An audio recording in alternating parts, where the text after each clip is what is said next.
श्रीराम समर्थ. श्री गोंडवलेकर महाराज प्रवचने दिवस 31. नाम हाच भगवंताचा अवतार. आजच्या युगात नाम हाच भगवंताचा अवतार आहे. सुष्टांचे रक्षण आणि दुष्टांचा नाश करण्याकरिता मी अवतार घेतो असे भगवंतानी गीतेत सांगितले आहे.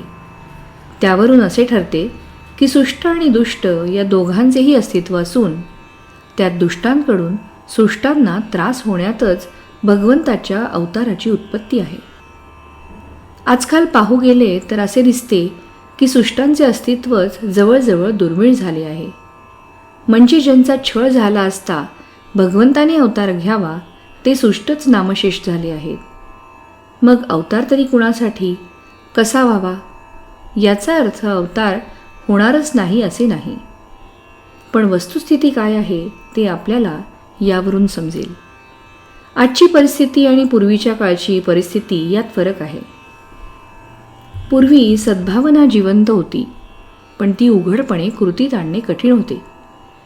आता सद्वासनाच नाहीशी झाली आहे, म्हणजे पायाच ढासळला आहे. तिथे कृतीचा प्रश्नच उद्भवत नाही.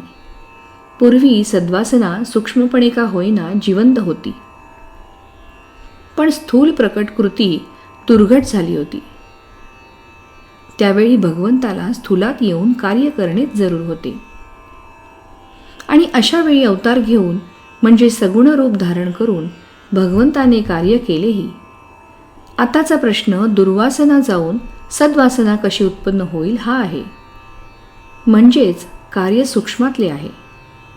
म्हणजे जसा रोग तसे औषध, किंवा काट्याने काटा काढावा या न्यायाने उपाययोजना सूक्ष्मातच केली पाहिजे. वासना बदलायला वासने इतकाच जबरदस्त इलाज पाहिजे, आणि तो म्हणजे भगवंताचे नाम. चालू परिस्थितीशी झगडून मार्ग काढून देणारा असा जर कोणता अवतार असेल तर तो भगवंताच्या नामाचाच आहे. आणि त्याकरिता सर्वांनी भगवंताच्या नामाचा टाहो फोडणेच जरूर आहे. हे कार्य भगवंताने सगुण रूप धारण करून होणे कठीण आहे. ज्या अर्थी कारण सूक्ष्मातले आहे त्या अर्थी त्याला इलाजही सूक्ष्मातला पाहिजे. म्हणून नामावताराची गरज आज आहे. प्रत्येक नामाकणिक त्याचा अवतार आहे, आणि त्याची कास धरणे म्हणजेच नाम घेणे हे आमचे आजचे मुख्य कर्तव्य आहे. तेवढे केले की नाम आपले अवतार कार्य करून दाखवील. आपण आपले प्रेम प्रपंचाकडे लावले आहे, ते नामाकडे लावावे.